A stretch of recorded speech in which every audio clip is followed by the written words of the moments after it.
adigu asalkaaga maxaa tahay anigu xabashi baan ahay asalkaagu waxaa tahay xabashi okay wow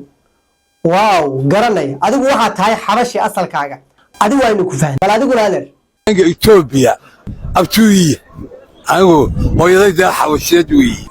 adiguna Ethiopianka waa abtiyaasha hooyadana maxay ahayd halka iga hubi hooyadayda xabashiyad weeye hooyadana xabashiyad weeye waa tahay Ethiopianku waa abtiyaasha gaaraan xabashidu waa abtiyaasha ileen dadkan malaha dadka soo dhaxmarayo oo olaynayo oo ma garanaysaa de Ethiopianka iyo xabashida iyo amxaaradu waynu isxignaale dad badan oo Soomaaliya waxa jira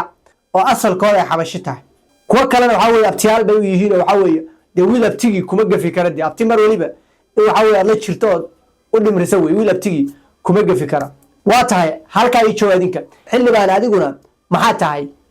insaan baan ahay okay yaad ka tahay marka insaanka inaad insaan tahay waan fahnay dadka dhan insaan maxamed abiibo insaanka yaad ka tahay marka waxa weeye halka inoo cadee muslim baan ahay afrikaan baan ka ahay muslim baa tahay afrikaanna waa tahay inta waynu isla garan waxa weeye inta de inaga iyo xabashida iyo waxa weeye dad badan oo xabashi oo muslim way jiraan kuwa de gaalo way jiraan inaad insaan tahay waxa weeye afrikaan tahay muslim tahay inta waa isla garanay halka la isku haysto halka weeye dad badan waxay galeen xabashi adigu halkeed ku aroortaa wad gashaa maxamed abiib Soomaali baan ka ahay Soomaaliland darbaan intaas la rabnay inta weeye maxamed abiib isagu ma ahan amxaar ma ahan xabashi ma uusan sheegan waxa wuxuu yiri muslim baan nahay afrikaan baan nahay inta was la soconaa dad badan halka marka la marayo xagga amxaarada ayay u leeceen laakiin maxamed abiib wuxuu yiri Soomaali baan nahay inta waynu isfahanay kuwa garowe jooga iyo kuwa xamar jooga maxay tahay waxa cadeynaya kuwa Addis Ababa jooga ama amxaarka in ay idinkaga dhow yihiin oo waxa la sheegay aysan waxba ka jirin maxaa cadeynaya ilaan daliil baa loo baahan yahay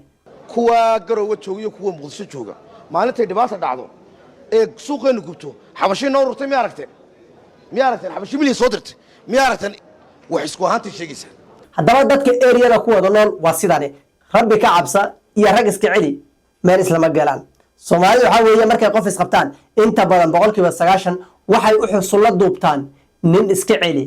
rag iska dhici ayay u xusulla duubtaan inta badan uma xusulla duubtaan inay xaqiiqada u hadlaan rag waaweyn oo 80 jir ah oo Soomaaliya ayaa qaar ku oranaya anigu xabashi baan ahay isirkeyga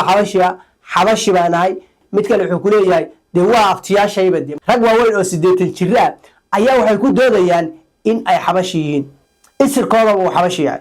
de waa iska suurtagal way noqon kartaa waayo qofkani isaga ayaa garanaya isirkiisa qof waliba isirkiisa iyo meeshuu ka yimi isaga wuu isgaranaya laakiin bulshada ku xeerani inta badan ninka umuusan hadlin laakiin wuxuu sheegay inuu isagu yahay xabashi laakiin waxa laga yaabaa taa in ay tahay rag iska celi